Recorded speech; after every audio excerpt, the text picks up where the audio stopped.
បងប្អូនអរគ្នាដែលជួនគ្នាយ៉ាងទៅផ្សារដៃដើម្បីទិញខោអាវគាត់អញ្ចឹងចិត្តដល់ថ្ងៃខួបកំណើតគាត់ទៅព្រោះខ្ញុំអត់ដែលទិញអីឲ្យទេរាល់ឆ្នាំអញ្ចឹងហើយឆ្នាំនេះខ្ញុំទិញឲ្យគាត់ទៅបងប្អូនកុំឲ្យគាត់ខឹងទៀតអញ្ចឹងថា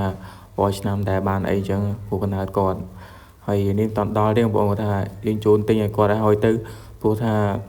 ខ្ញុំគ្មានពេលទៅនេះទេមេថ្ងៃអាទិត្យអីហ្នឹងទេបងប្អូនមកផ្ទះអញ្ចឹងឲ្យគាត់នៅផ្ទះខ្ញុំនៅពេញអញ្ចឹងបងប្អូន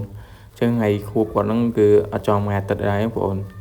ព្រោះថ្ងៃទី9ហ្នឹងបងប្អូនចឹងទិញឲ្យទៅព្រោះខ្ញុំអត់សូវបានមកផ្ទះដែរអញ្ចឹងបងប្អូនព្រោះថាខ្ញុំបានមកថ្ងៃអាទិត្យថ្ងៃសៅរ៍ទេ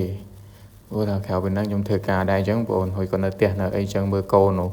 គាត់ឡើងធ្វើការធ្វើអីអញ្ចឹងបងប្អូនហើយខ្ញុំក៏នាំអារម្មណ៍បងប្អូនអរគ្នាមកមើលទេសភាពនៅស្រុកខ្ញុំផងដែរហើយ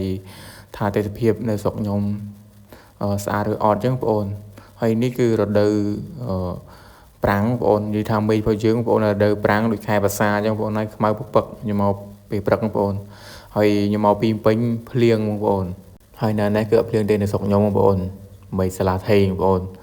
ហើយខ្ញុំសួរប្រពន្ធខ្ញុំមកយើងថានៅនេះភ្លៀងអត់គាត់ថាអត់ភ្លៀងទេនេះរាំងហើយមេឃក្បៅណាហើយដឹងមេឃថ្ងៃនេះដឹងមិនវាបងប្អូនហើយលេងអត់សាឡាសងបងប្អូនហើយមកនឹងព្រឹកបងប្អូនឲ្យឃើញមេឃអត់ងឹតឆឹងបងប្អូនហើយខ្ញុំមកនឹងបងប្អូនមកពេលព្រឹកបងប្អូនព្រោះអីខ្ញុំចេញទៅពេញវិញហើយទៅធ្វើការវិញអញ្ចឹងបងប្អូនអញ្ចឹងហើយខ្ញុំមកដល់ផ្ទះទៅក៏ជូនគាត់ទិញខោអាវទិញអីទៅបងប្អូនព្រោះគាត់មើលកូនហត់អីដែរអញ្ចឹងគាត់ចង់បានcáiអាវថ្មីអញ្ចឹងក៏ខ្ញុំទិញឲ្យគាត់ទៅបងប្អូនហើយនេះគឺទេសភាពនៅម្ដុំផ្លូវទៅសដែកបងប្អូននៅស្រុកខ្ញុំបងប្អូនឥឡូវនេះខ្ញុំមកដល់ផ្សារហើយក៏រើសបីជើងមួយគូបងប្អូនព្រោះបីជើងខ្ញុំវាចាស់ហ្នឹងបងប្អូនខ្ញុំយកថ្មីមួយគូទៅព្រោះថាអាចារ្យខ្ញុំហ្នឹងបងប្អូនព្រោះអីវាសក្លាអស់ហើយអញ្ចឹងបងប្អូនអញ្ចឹងហើយ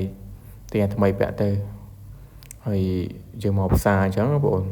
ហើយនៅវយសយ៉ានដើរទិញពេញផ្សារហ្មងហើយណានណៃហ្មងបងប្អូនហើយថ្ងៃនោះសយ៉ានគឺសុវ័យចិត្តបងប្អូនអើយវាបានកៅអៅថ្មីខោថ្មីឯងបងប្អូនគេធ្លាប់នៅកំមុំនៅអីនៅមានប្តីអីគាត់មានកូនមានអីបងប្អូនអញ្ចឹងហើយ